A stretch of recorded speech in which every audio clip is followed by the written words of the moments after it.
Good afternoon, Malaysia, and welcome to another edition of The Nation. I'm Jerald Ratnam. A bit of a technical glitch there, but anyway, a lot happening in the country, a lot for us to talk about as we await for a decision or an announcement which is meant to come very, very soon.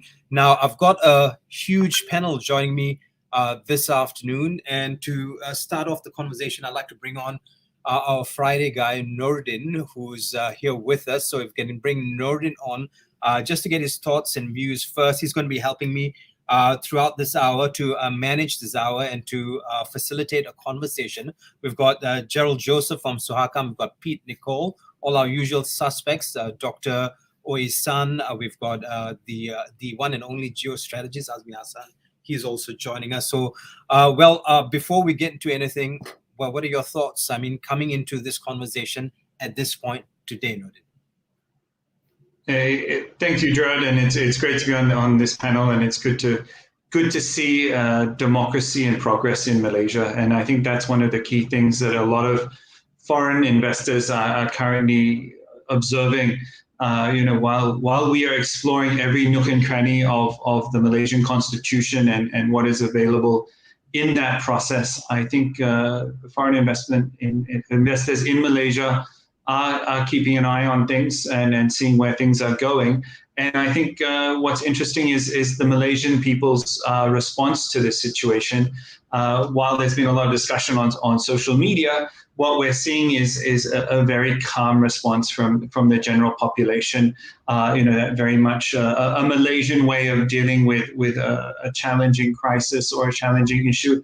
They will take a wait and see approach and they will follow the rule of law. And I think that's one of the things that is defining this situation. There are no protests in the street, not like a lot of neighboring countries around the region. So one of the things that I take away from this situation is the Malaysian response to this and the Malaysian public's response to this. And I think that's a good starting point for today.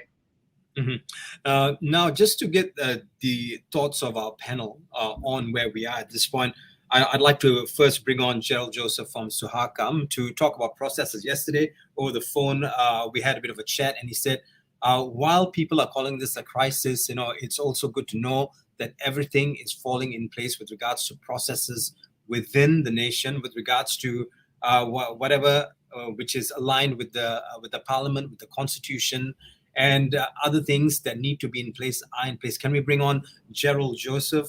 Jerald, thank you very much for taking time off to be with us. Well, firstly, we'd like to get your thoughts on it. And Nordin, please jump in. Okay, we're all going to be jumping in left, right, and center here to weigh in on this conversation and to also ride through the hour, hopefully to also find out that there is a decision coming up very, very soon. So, Jerald, maybe give us an overview of when you told me that the processes are in check, what should Malaysians know about processes at this point? Thank you, Gerard. Good to be here. And I totally agree with Nordin that this is proof that democracy is alive. It's not the old case where everything is agreed upon behind closed doors and we are just handed whoever is given. I think the robust nature of any party is unsure without its own majority. It needs to negotiate. It needs to actually come to account. And for the first time, when I mentioned to you, Gerard, yesterday that I think this is the proper way. This is the proper way because the Constitution says in Article 43(4), if the Prime Minister ceases to command the confidence of the majority of the members of the House of Representatives, then he does what he did in the afternoon earlier. And this has been the background to many people saying, hey, do you have the support? The numbers game in Malaysia. It's a bit sad that it's always about the numbers game. Who has the number, who claims, and the SDs. I think it is time these numbers need to be verified in the House. So now it's gone to the Agong. Someone will come in and say, I have the confidence of the majority, and it's up to you convince the Agong. But the real test is when Parliament convenes, and that's where your test of confidence is. So for me, while it looks like it's a lot of movement, but this is the proper way.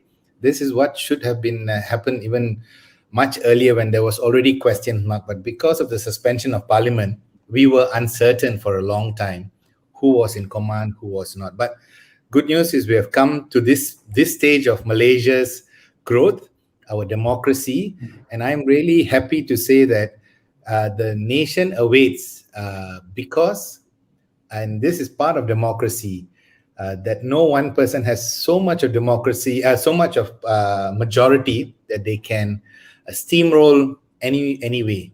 Now there's negotiation, now there's answering, now there's actually even components within the same party jostling. And that's what democracy is, jostling for power, but there's an accountability commitment. I just want to say that the last 15 months, we were also pained by the way the Prime Minister, the ex-Prime Minister Muhyiddin's government came into place. There was a lot of terminologies used, the Sheraton move, the backdoor government, not the proper way. I think that should be something. I have to stop you at this point to just mention here that Tan Sri Muhyiddin is expected to address the nation anytime soon. We might be cut off for a bit, but just so everyone's clear as to where we are, Tan Sri Muhyiddin Yassin is expected to address the nation shortly. But in the meantime, I'm just going to hold you there, and I'm going to bring in our next guest. I'd like to bring in Dr. Oe's son to just echo what you were talking about, or to give us his thoughts on what you just mentioned. Dr. O, thank you very much for joining us once again. You've been here all the time supporting us. You were here earlier today. Now, we just heard Jerald's side of the story and how he thinks everything's in sync at this point. What are your thoughts coming in into this conversation? Well, I can only hope that everything is indeed in sync and will be in sync in the sense that, up until, let's say, Tan Sri Muhyiddin speaks to the nation and really telling us that, he is indeed resigning, I think we still have to adopt a wait-and-see attitude. My trust deficit on him and on his government is to this level. And indeed, if he does resign, then as Gerald would perhaps elaborate, the king would have to go through the process of discerning who is likely, in the king's view, to command a majority in parliament and thereby to be appointed as prime minister. And that process, we simply don't know would take how long, because we have a very meticulous king. Well, we're waiting for of course, Tuanku, and of course for the Prime Minister to make an announcement, or Tan Sri Muhyiddin to make an announcement, and for Tuanku's decision too. On that note, Daulat Tuanku, in the meantime, I'd like to call upon Azmi Hassan, our geostrategist, who's also joining us. And Nordin, please jump in here and probably maybe get some thoughts of Azmi as he joins us. Hopefully we have enough. Well, one of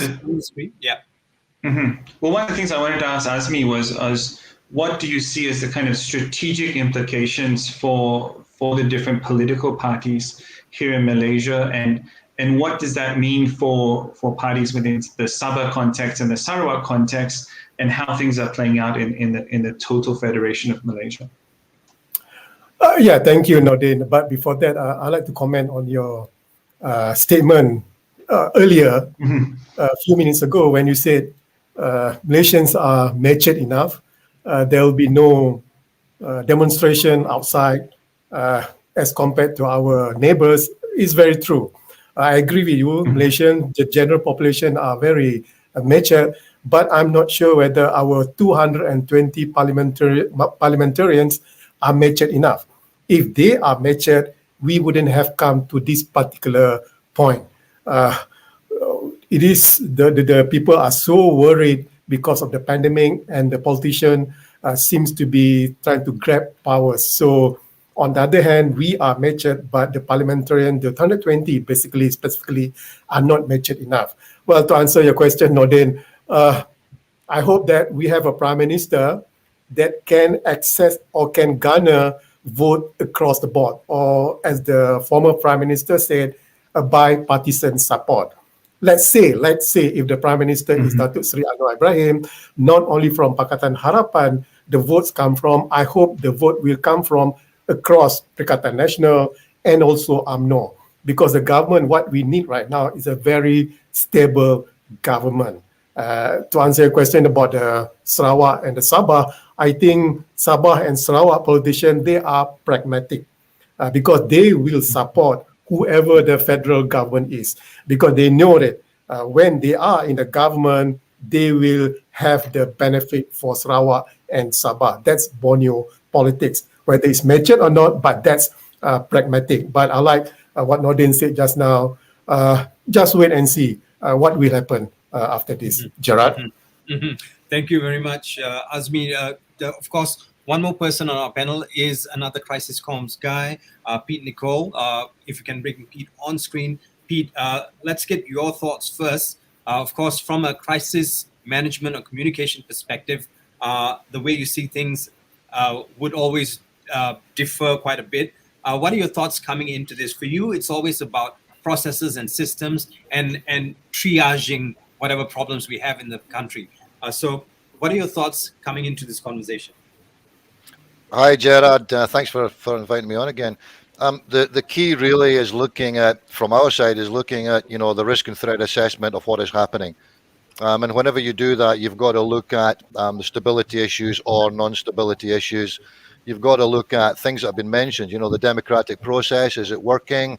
How is it working? How is that going to, give confidence levels, particularly to investment coming into the country?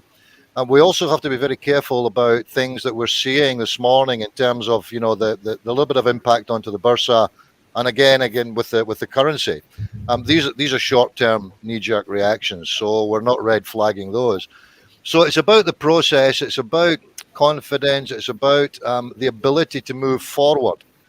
What is the risk and threat factor of the Prime Minister and Cabinet resigning today? Who's likely to come in, changes in policies and regulations that could affect business, that could affect, the normal life of people in the country. And that's what we are sort of trying to get our mind around right now, as we've been doing this risk and threat assessment over the last 48, 72 hours, Gerard. Mm-hmm. Now, I'm just going to open the floor to everyone. Like, if you are a country outside Malaysia looking to invest in Malaysia at this point, and just so everyone's clear on this, what would be the most important factors for a big company, or for any company for that matter, to want to invest in a country like this? And we really need to look at the economic side of things too, because that's our way forward. That's our lifeline into the future, into the next norm, whatsoever. Well, I'd like to start with Jerald again. Jerald, your thoughts, please. Thank you. I think I'm really happy to be here with experts on the market. But one thing that the market needs is actually groundbreaking changes that will be long-term in value for business, for governance, for human rights. And I think that's why this so-called turbulence in Malaysia's short history since our general election, 14th general election, is now coming to test again the waters. And I use this only because that last election of 2018 was a watershed election, not just because we could change a government that was there for so long, but because it came with a promise of institutional reforms that was needed for better governance, good governance, for fighting corruptions, for rights protection, for equality, for respect, all that helps fair play in all aspects of life, especially in the business world. For far too long, my business colleagues say you all are the better experts on this matter, but I know you all are subject to whims and fancies at the top because it's so weighted above that any change and reform may not help us in this change. So I think this is why I think I find this short term, as I think was mentioned by Peter, the Bursa was showing some waves or wave crashing. But I think the nation wants something long term. Enough of this short gap measure. Somebody comes, make an announcement, I will pump in money, I'll have a policy. But where's the ground changing shifts that we want for a nation long term? And all these three aspects, good governance, human rights, and democracy, actually works well for business. And that's why I think we have to be in it together as well for businessmen as well as for the people of Malaysia. Right. Just before we continue, once again, we're still waiting for Tan Sri Muhyiddin Yassin. He's expected to make an address the nation very, very soon. Earlier today, the Malaysian ringgit fell to a one-year low and stocks in Kuala Lumpur slipped. Tan Sri Muhyiddin, of course, did mention that he was going to resign, and he was sending his letter. Now, the ringgit last traded at 4.24 to the dollar. It's lowest since July 2020. Now, that's just some extra information there for context. Now, every time a layperson hears the news or they hear a low drop going down, these are the words the general public picks up. Of course, we are all not economists. Now, after what Jerald said about it being weighted on top, what else can we see or observe that needs to be addressed or changed at this point? Maybe Nordin, you can jump in on this one. Happy to, Gerard. And one of the things that I want to talk about is policy continuation. And this is the thing that a lot of businesses want to see. How will the previous government, how will the next government, and even how will the future governments beyond that continue to deliver a policy environment for investors in Malaysia that is conducive for business? Step one is the rule of law. And I think this is the key thing. And the fact that we're actually going through this constitutional, this challenge to the situation, and again, I use this term, we're exploring every ounce of the constitution, and we're being able to deal with that within the constitution, then I think this is a key step forward. But when it comes to business policies, we saw yesterday MITI issue some changes to the policies that impacted businesses in terms of opening up the economy. A couple of days before that, it was opening up the economy for the retail sector and things like that. So while there's a political challenge going on in the country, the government or the previous government was still trying to manage the balancing act of the COVID-19 pandemic as well as the lives and livelihood argument. So for me, investors are going to look at this policy continuation, and I don't think the drop of the ringgit and the drop of the KLSE in the long term, a year from now, it will be a blip on the radar. In my Right. We'll very quickly switch to Peter. Would you like to comment on what Nordin had to say with regards to continuation of policy? Sure. I mean, I always agree with Nordin's analysis anyway. He's got his finger really on it. The reality is that both gentlemen there have nailed it. There has to be a continuation of a very strong bedrock of policy, which is not only favourable to business investment, but also supports all of the necessary infrastructure in terms of social, business, employment, and things for the people of the country. The blip, and it is a blip, we see this, the markets are very unpredictable, and they adjust themselves not only to domestic issues, but also international issues. So where we have, for example, this morning issues with Afghanistan, we're seeing that markets right across Asia are starting to go down a little bit. So we can't really say that it's it's a domestic Malaysian political issue that is the solely responsible for that. But certainly in terms of business investment from foreign investors, we need to have stability, but we need to also see political stability. And political stability is normally the number one on the risk and threat analysis of investment, either into a nation or continued investment into facilities that you have in that particular country. So the key driver is going to be political stability, and that's what we need to see as we've had so much instability over the last 12, 16, 18, 24 months. Right. We're going to come Gerard, back can I chip in, Gerard? Yeah, go for it.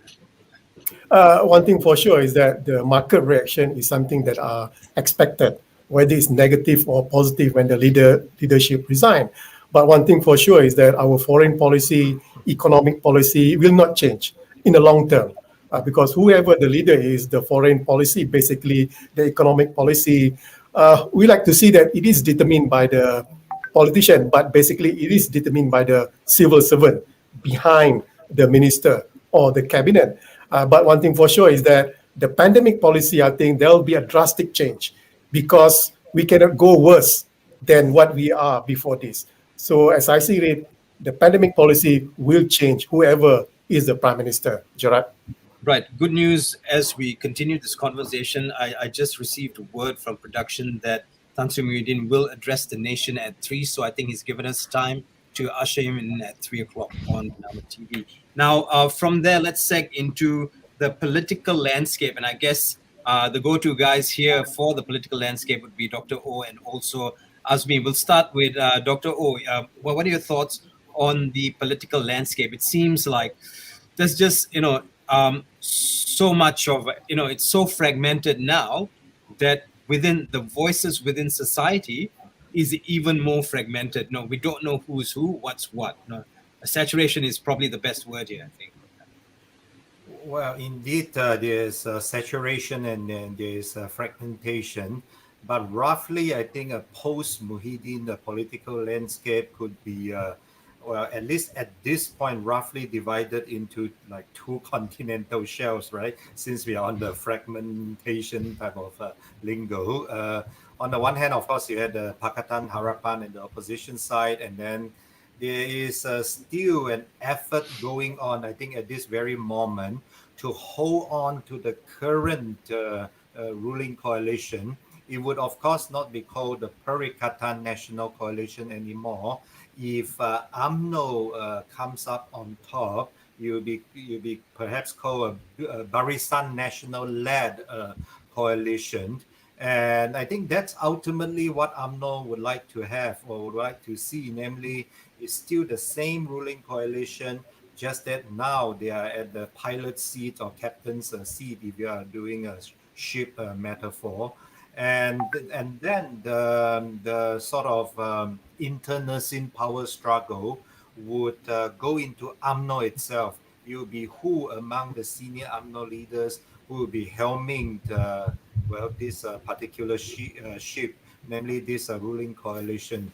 On the other hand, of course, you see on the opposition side is still in a sense very disunited. I mean, you have at least 3 presentable leaders, namely Anwar Ibrahim, Dr. Mahathir, and Shafi Abdul. If at least 2 of them could come to some sort of cooperation, then they might have a joint shot at the premiership. By this point, it would appear that that is very unlikely. On the UMNO side, of course, Ismail Sabri is trying very much to use his just slip away incumbency, shall we say, to sort of rally UMNO as well as Bersatu members of parliaments around him, so that he could, in a sense, take over as next prime minister. But to what extent that is accepted within the UMNO mainstream, namely people like the president of the party, Zahid Hamidi, and so on, I think that remains to be seen. Yeah. Now, Azmi, I know you've got until 2:30. You're a very busy man all day. I don't know if you're going to just stay on with us. If you're going to stay on with us, great. But we were just talking about UMNO and where UMNO is at this point, and he said we at least have 3 presentable candidates. Now, do we need presentable or do we need able to move forward? And I think for the longest time, not many of us talk about this. We have very able young leaders in the country, very young people. When are we going to bring young people into the fold? Or at least, that's a question some of us ask, because, me, myself, being in broadcast, I've been in broadcast for 20 years, and a lot of young people are coming in to take over. But is this the same, or is it the same in politics at this point? And guys, if you want to jump in, just jump in. Yeah, it's free for all. Yeah. Yeah, well, at this particular juncture, I like to concur with Dr. Wei. We need a presentable and also a capable leader at this particular juncture. But if you see for the last 1 year, I don't see any capable young leader that has been very vocal. So I'm not sure whether they are up to it to handle the current situation right now. Talking about our fragmented, politics right now, whether UMNO can agree with Datuk Seri Anwar Ibrahim as a Prime Minister, or whether UMNO can work with Pakatan Harapan, I think the opposition need to emulate what happened in Israel 2 months ago. The current government, the Prime Minister Bennett, he comprised of something that are unthinkable. From the far right and to the far left, and right in the middle, we have a Labour and Blue and White Party with a centrist ideological party, and you throw in Arab parties in that particular government, Israel government. They have one objective, which is to get rid of Netanyahu, King Bibi. They achieve that. So they compromise. So in our opposition, I think the objective is to get rid of Perikatan Nasional Government. So it's time that they rise beyond their maturity, be matured enough, compromise, so that the Prime Minister that they will propose is something that are palatable, something that are capable, and also something that are presentable, Gerard. That's why I think I'm hoping the best from our opposition, especially, and also from our 220 parliamentarians. If you Gerard, guys, I just wanted to. Okay. Yeah. Just hang on, just let me come in here. If you're looking at our chat, UMNO Youth is proposing for an interim unity government to steer the nation out of pandemic, to revive the economy. Let's just go to you first, Nordin, and then maybe someone else can comment on what UMNO Youth is proposing at this point.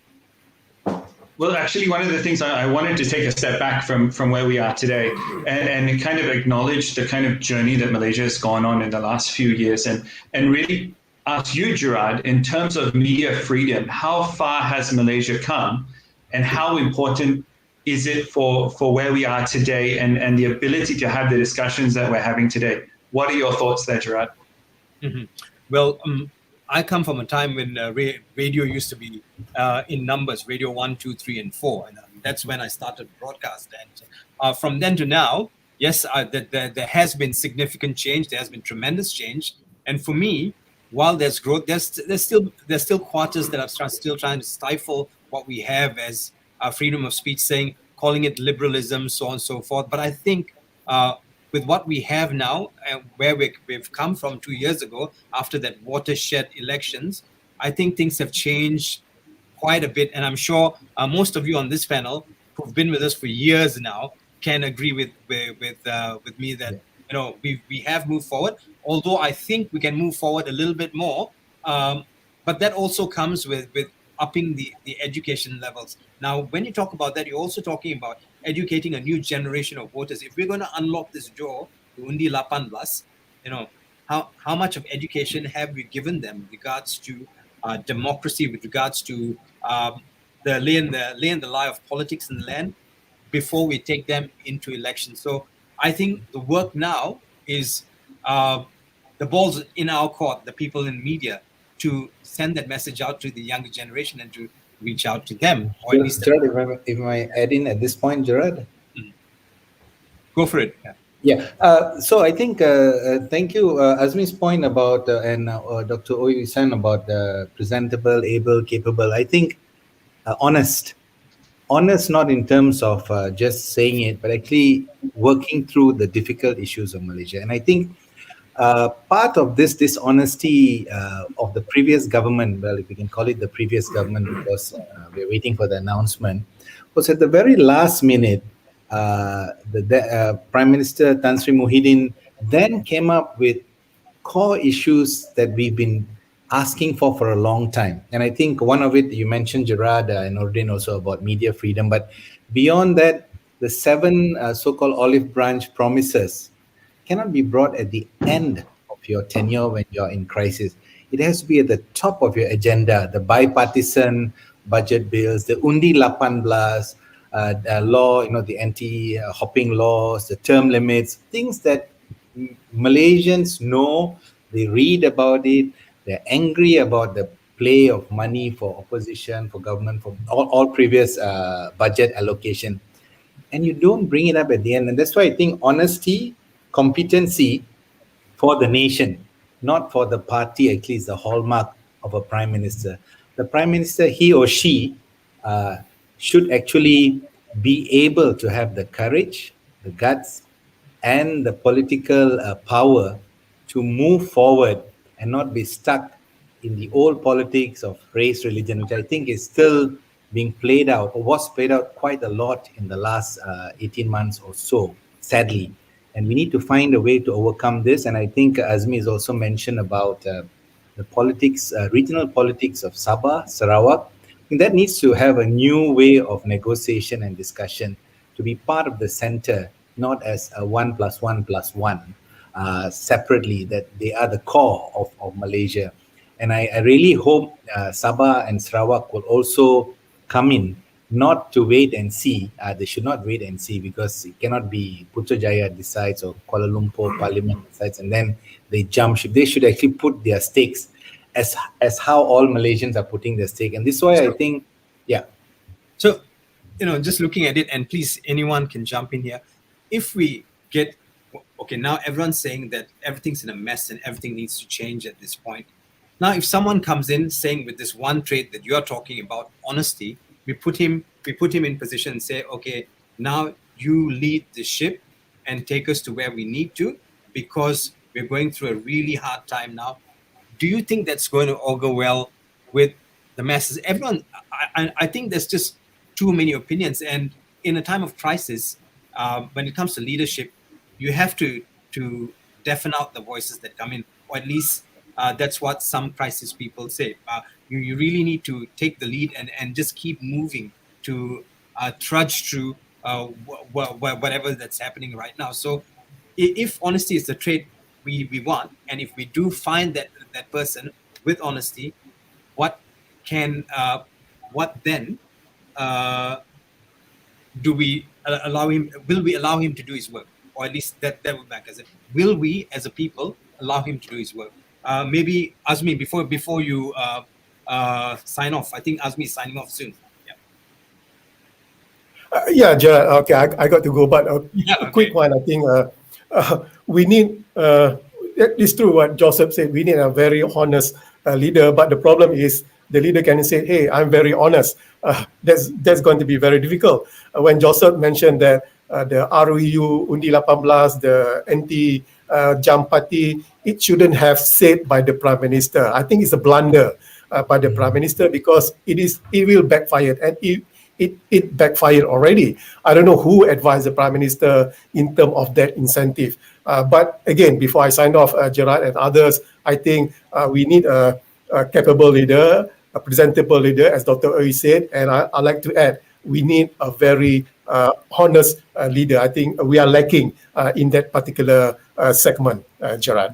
Right. Thank you very much, Azmi. That was Azmi Hassan there. He has to sign off because I guess he has to sign in somewhere else. But we're still online with Nordin, Abdullah, Jerald Joseph, Peter Nicoll, and Dr. Oisan. As you prep for your next question, Nordin, maybe let's move into crisis comms for a while.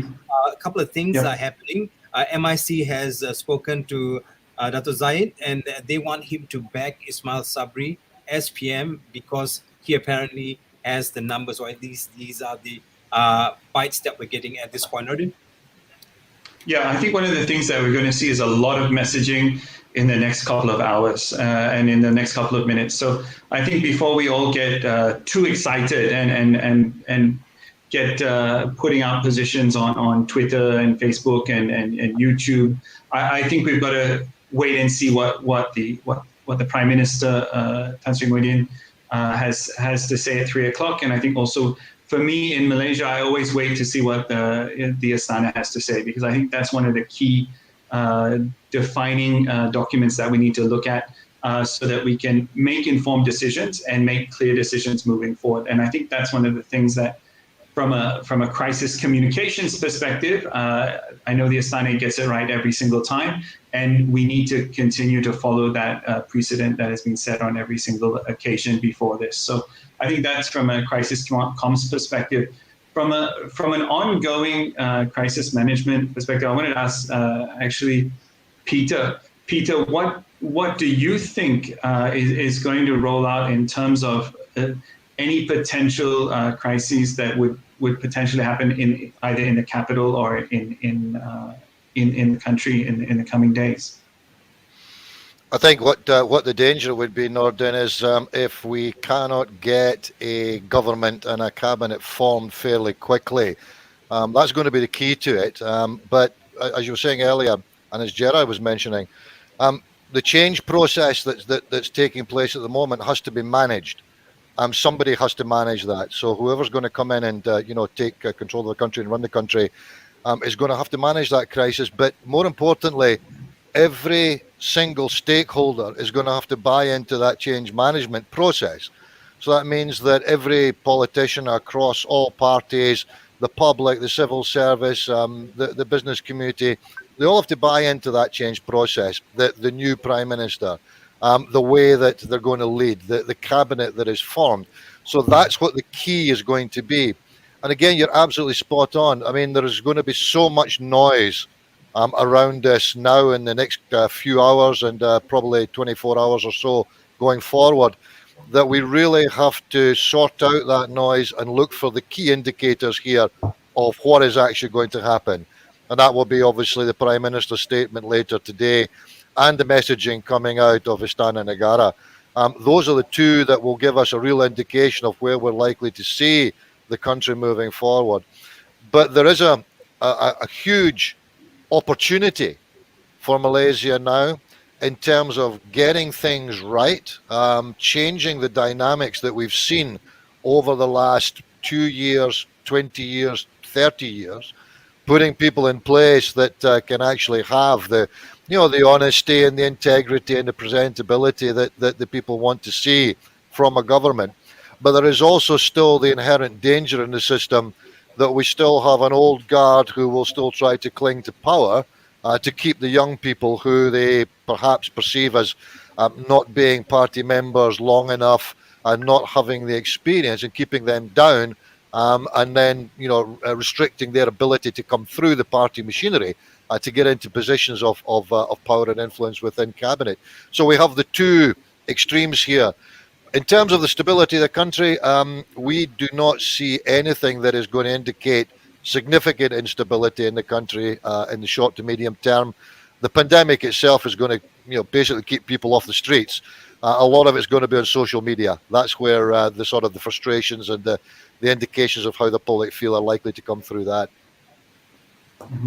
Thank you, Peter. Now, one of the things I wanted to ask Dr. Ooi, what are your thoughts in terms of those who don't make it into power after this? Are they potential flies in the ointment, and what do you see playing out there for those who are not part of the ruling government that will be established shortly? I think one thing is for sure. If UMNO is not somehow number one in the new ruling coalition, or even if it is in the new ruling coalition, but it is not in the leadership or captainship position, then you will continue to see this sort of, shall we call them, rocking of the boat or shaking of the tree, because I think UMNO would still very much like to climb back to the top leadership position in the country. Now, once they get to be on top, then it's up to them to decide upon who among the senior leaders would be the actual captain or the top honcho and so on. So unfortunately, that is, I think, the political scenario until at least the next general election. And after the next general election, I don't think, contrary to a lot of other colleagues who would think otherwise, I actually don't think it would improve a lot, because number one, UMNO perhaps is likely to garner many more seats from than now, but not enough to secure them an outright majority. So UMNO will still be jostling for positions in terms of being the senior partner of a ruling coalition and so on. But sometimes, of course, there are other equally ambitious parties or personalities who would also like to assume that kind of leadership position, right? Then you will have a lot, again, of this rocking of the boat and shaking of the tree and so on. And this country, I think, would go through that process for quite some time to come. Yeah. Right. Thank you very much, Dr. O, for that. Now, coming back to Jerald, and I want to touch on SUHAKAM a little bit about human rights here. Now, I was asked a question about the media and how far we've come with regards to SUHAKAM. How far has SUHAKAM come in the work it's doing? It seems through the looking glass, it seems like for a while you guys are on fire, then You have to take 5 steps back, then come forward again. What is it like at this point, at this juncture, where we're at today, this second? Thank you. I think this question sits well with the discussion on the old guard and the new guard. I will always put it as that I have savored what is possible for a different kind of Malaysia, together with many of you, after GE14. And SUHAKAM also had a chance to do our work as a commission. There was direct engagement, there was great possibilities for reform, there was law discussion, openness, independent committees. And for the first time, we were in partnership with a government willing to move forward more than less.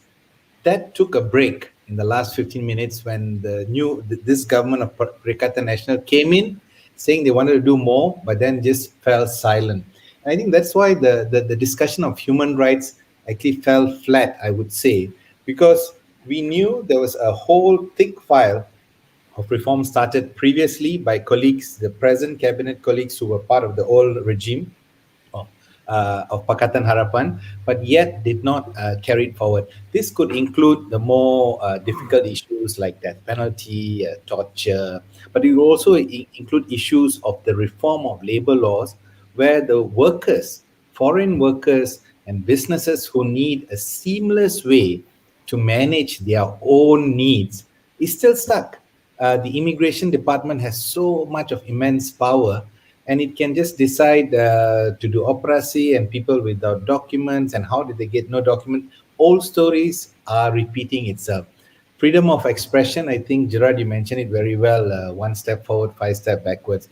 I still wonder, actually I brought it up to the Minister, Datuk Saifuddin, how come the police keeps arresting people for critical comments using the multimedia, the communication acts, So anything you say criticizing even the Menteri Besar for making his mistake, any criticism is going back to the old days of falling under sedition and all that. We have moved past that, The ease of information is so fast, and I'm thinking those are the savoring of that element of that Malaysia can be and it must be. And that's why I think the Prime Minister, old guard, new guard of UMNO, as Dr. Uyusen was saying, cannot now come in and say, I want to come in because I have power, I'm a friend of MIC or Zahid or Ismail. It's no more like that.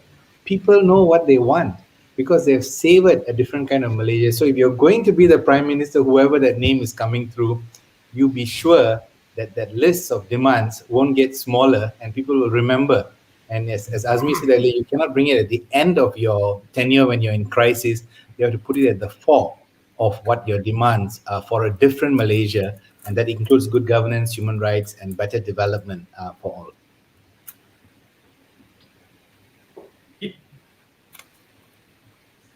Mr. Peter Nicoll?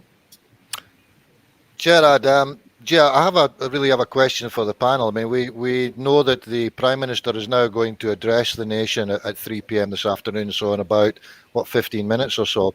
The question really I have for the panel is that we're being asked a lot of questions from the international community about what is likely to take place, what is likely to happen. What sort of message would the panel, as individuals, give out to those international investors, governments, the commercial sector, as a sign of support, as a sign of a calmness? What's the message that we need to get out? And what do you expect the Prime Minister to be saying in his address this afternoon at 3 p.m? I think I'll take that one up on the international investor side of things. I don't have a crystal ball, but I'm sure stay tuned for everyone who's watching at home. Stay tuned here on Bernama because we'll be bringing that thing live. But from I think from the international investors' perspective, I think from the last election to the recent change of government to where we are today, I think investors are very much aware that Malaysia is going through a type of growing pains in terms of being a mature democratic country, in a sense that it's able to change governments, it's able to change prime ministers without, for me, it's the benchmark without riots in the street. and adhering to the Constitution. So that means that you're going to be able to apply the rule of law. What SUHAKAM is saying and Gerald is saying, we need to improve some of those laws, and I think that's an ongoing process. But I think from an investor perspective, I think investors are very much aware we're in a better position than a lot of other countries within the region. And I think we've got, in a sense, a get out of jail card free as long as we continue to get it right. And the fact is, we're continuing to get it right. Maybe a couple of speed bumps along the way or hiccups along the way, but by and large, we're more than likely to continue to get it right. Right. Well, all these conversations are happening in the peninsula. Let's really now, brothers from East Malaysia.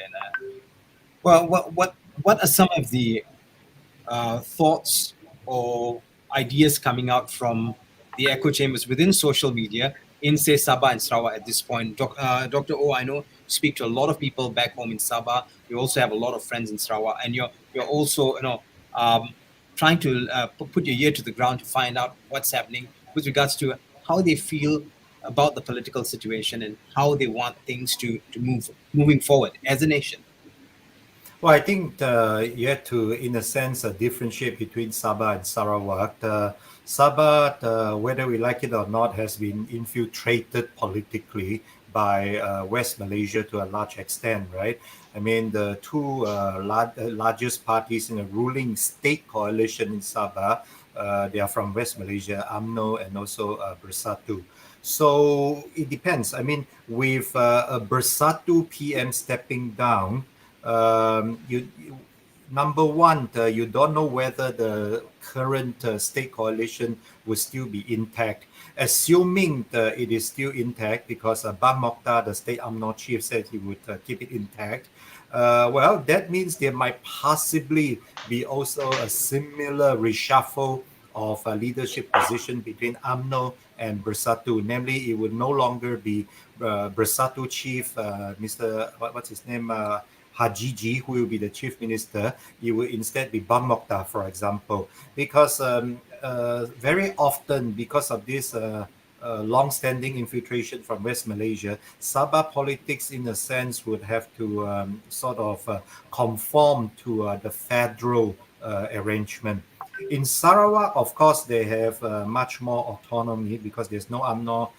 Bersatu is there, but it doesn't have any seat, and so on. Therefore, in theory, it has more autonomy. But as you see, of course, the current Sarawak ruling coalition, the so-called GPS, they ally themselves closely with this Perikatan National Coalition. So as long as in any new federal ruling coalition, there's, let's say, DAP and PKR, it's very difficult for the Sarawak parties to work with them for whatever historical reasons. And so yeah, it's sort of different between the two states. Gentlemen, we've got 7 minutes left before we hand the floor over to Tan Sri Muhyiddin Yassin. Of course, he has a national address at 3 p.m. The whole nation is waiting for that. Everyone is online or have their TV sets on now to see what's going to come 3 o'clock. Well, very quickly, let's go around the table and see what are your thoughts before we close into the Prime Minister's national address or Tan Sri Muhyiddin Yassin's national address. We'll start with you, Jerald. Yes, I think taking on what Nordin was saying, it's a work in progress, but it's a good work in progress because if we notice from pre-2018 now to 2021, we have so much more to speak about in terms of people's participation, people's anger. So there may not be rioting, and I don't call demonstration riots. Nordin, I usually call it demonstration. People going to the streets. I agree with you. The big difference between demonstration and a riot. I'm a big fan of the difference between the two. So and I think that's been good because Malaysians read. They read the signs of the time. They know when it's time and when they express their anger. But in Sabah and Sarawak, I think if three things, for me, it should be one set for all. What is the level of development indicators for Sabah, Sarawak that people must must have as a minimum. If they don't have, that should be the question to be asked. Doesn't matter if it's GPS or whichever party. It's not about the brand, whether they are working with Semenanjung or they are indigenous. It doesn't matter to me, because it's finally what rights do the people get. Race and religion. How is race, ethnicity a gameplay? There's always denial from Sabah Sarawak that race is inherent Semenanjung problem. Agreed, we got the loudest race problem, but Sabah Sarawak plays with ethnicity, with tribal mentality in its outreach. And finally, the management of pandemic. Now, I think this is our concern. Good governance will help us move forward, because so many people don't like the dua darjat, the double standards of managing anything. And I think this is a good indicator that whoever the Prime Minister and the new cabinet that comes in, please don't repeat mistakes of the past. Right, Jerald, thank you very much for that. Very quickly, Dr. O and Pete, we've got about 4 minutes left, so we're going to have to wrap this one up really quick, because the nation is waiting to hear what Azmi Yassin has to say.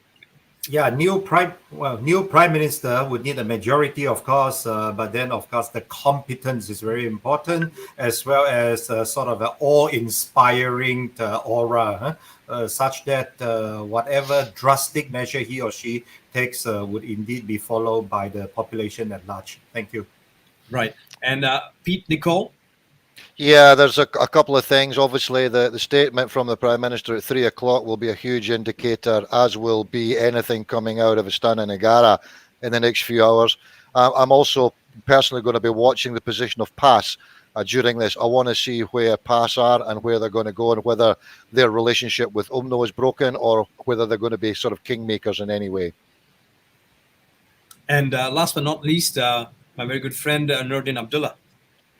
Thank you for the last word. And really, with all the analysis that we've got, I think one of the things we need to take a pause and remember, and thank all the ministers, and indeed the Tan Sri Muhyiddin as Prime Minister, for his efforts to as managing the pandemic. It's almost like who would want the job of being the Prime Minister during this pandemic? You don't get to travel much. You don't get to do a lot of the exciting things. You've just got a lot of hard work. So whoever is the next Prime Minister, and whoever the next set of ministers, they've got a lot of work to do. And I think the key will be making sure that we all work together to solve the problem of the pandemic and worry about politics later. Mm-hmm. Well, on that note, I'd like to thank all of you for taking the hour to spend time with us right here on Bernama TV. Of course, this is our new norm, our next norm, doing it in front of a computer. I hope that at some point we'll get back to doing it in the studios. Guys, thank you very much for it. But stay with us right here on Bernama TV, simply because we have grandstands happening throughout the day. Ruang Bicara comes on as usual. And every hour there's going to be something happening post the address of Tan Sri Muhyiddin Yassin, which comes on at exactly 3 p.m. On that note, gentlemen, thank you very much once again. And to you who sits down and watches TV every day, on a daily basis, supporting Bernama TV. Thank you very much for choosing Bernama TV to this journey of us moving forward as a nation. What's going to come out of it, or what's going to come of it, we'll find out in about circa 6 minutes from now. Thank you very much. Stay with us right here on Bernama TV. I'm Gerard Ratnam, signing out on The Nation. Have a great day ahead and stay safe.